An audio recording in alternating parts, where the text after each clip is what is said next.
Honourable Speaker, sir, my esteemed colleagues, I stand today to respond to the Honourable President's address on behalf of my party, the All India Trinamool Congress. The President's address is the government's assessment of the state of the Union today. And I stand before you to vehemently disagree with that assessment and to ask the most important question that faces us all. What is the kind of republic we want? What is the India that we want today? What is our idea of India that we are willing to stand up for, fight for, be abused for, get jailed for? Ours is a living constitution. It breathes as long as we are willing to breathe life into it. Otherwise, it's just a piece of paper, black and white, that can be smudged into shades of grey by any majoritarian government.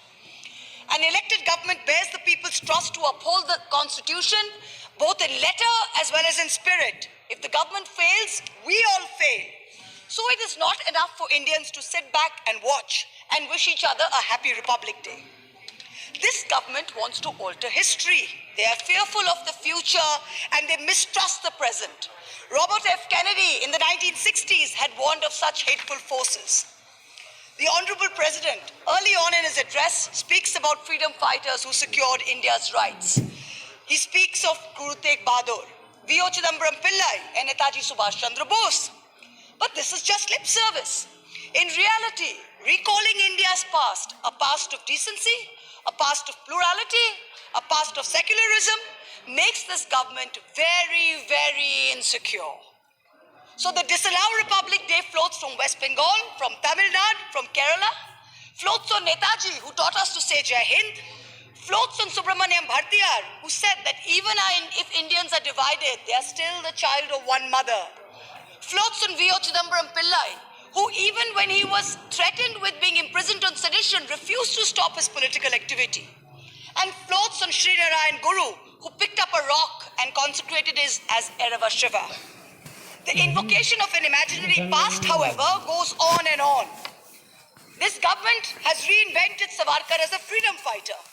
The apology letter he wrote to the British, begging for release, is now being recast as some kind of strategic masterstroke.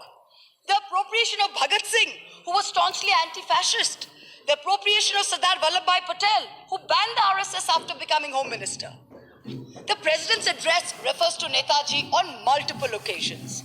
I will remind this Republic that this is the same Netaji who said, the government of India should have an absolutely neutral and impartial attitude towards all religions. Would Netaji have approved of a Hardwar Dharam Sansad that issues blood-curdling calls for Muslim genocide? On June 14, 1938, in Kumilla, now Bangladesh, Netaji said, communalism has raised its ugly head in an all-out nakedness. Netaji's Indian National Army's insignia was Tipu Sultan's springing tiger. The same Tipu Sultan that you erased from our textbooks, after whom you cannot bear to name roads or sports stadiums.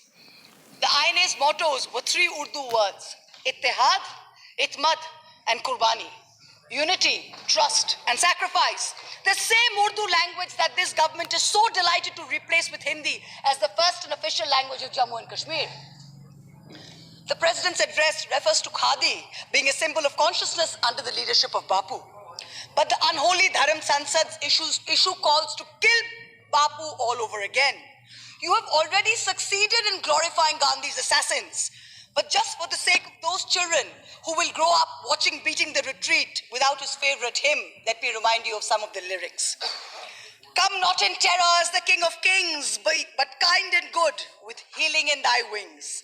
Tears for all, a heart for every plea. Come, friends of sinners, abide with me. The President's speech lauds these great personalities for fighting for our rights. But in reality, the masters of our republic fear their own irrelevance if in future India and Indians are actually guaranteed the rights and liberties enshrined in our constitution. The Freedom House Report 2021 changes India's status from free to partly free. The World Press Freedom Index, India retains 142nd spot out of 180, remains one of the most dangerous places globally for journalists today. The Human Freedom Index 2020, measuring personal, civic and economic freedoms, puts India at 111th spot out of 160. You fear a future which which is future India which is comfortable in its own skin. What do I mean by this? You fear an India which is comfortable with embracing. महुआ जी थोड़ा सा प्रेम से बोलिए, इतना गुस्सा नहीं करिए, अच्छा से बोलिए। क्या करें? हाँ, ठीक है। अच्छा से बोलिए। Which is comfortable. हाँ। आप कह रहे हैं प्रेम से बोलने पर रामधारी सिंह दिनकर का एक कविता हम आपको बोल दे। सहनशीलता, क्षमता, क्षमा, दया को तब पूछता जग है, बल का दर्प चमकता उसके पीछे जब जगमग है। तो सहनशीलता, क्षमा सब देंगे, पर पीछे थोड़ा तो बल का दर्प होना भी चाहिए। नहीं, थोड़ा होना चाहिए, ज्यादा नहीं। डेफिनेटली आपके बात हम मानते हैं, थोड़ा ले आते हैं, पर बल का दर्प पीछे है और जग ये पूछती है। सहनशीलता सबसे पहले। You fear a future India which is comfortable in its own skin, which is comfortable with conflicting realities. So you fear an India where a Jain boy can hide from home and enjoy a kati kebab on a street cart in Ahmedabad. So what do? You forbid non-vegetarian street food in Gujarat municipalities. You fear the future where on the eve of an election, you may not be able to arm twist government agencies to raid opposition leaders. So you need to extend the tenure of the CBI and ED chiefs depending on how they do your bidding. You fear a future in which bureaucrats in a state cannot be bullied by the center. So you amend the IAS cadre rules. This fear of irrelevance in the future makes you behave the way you do. You are not content with just our vote. You want to get inside our heads, inside our homes, to tell us what to eat, what to wear, who to love. But your fear alone cannot keep the future at bay. जिस सुबह की खातिर जुग जुग से हम सब मर मर के जीते हैं, वो सुबह कभी तो आएगी। इन भूखी प्यासी रूहों पर एक दिन तो करम फरमाएगी, वो सुबह कभी तो आएगी। Kennedy tells us that people who want to stop history in its tracks mistrust the present.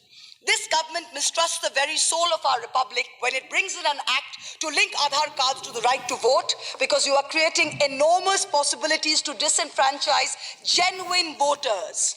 You mistrust our Annadatas who repeatedly told you, don't bring in the farm laws.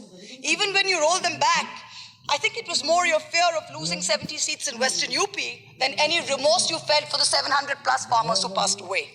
You have still not guaranteed MSP in writing, one of the main demands. You mistrust the Jats, the Sikhs, anyone who stands up to you. And yet, the minute elections are around the corner, you shamelessly put on a pagdi and put out offers of alliances. But this time, the Chaudhrys will not forget.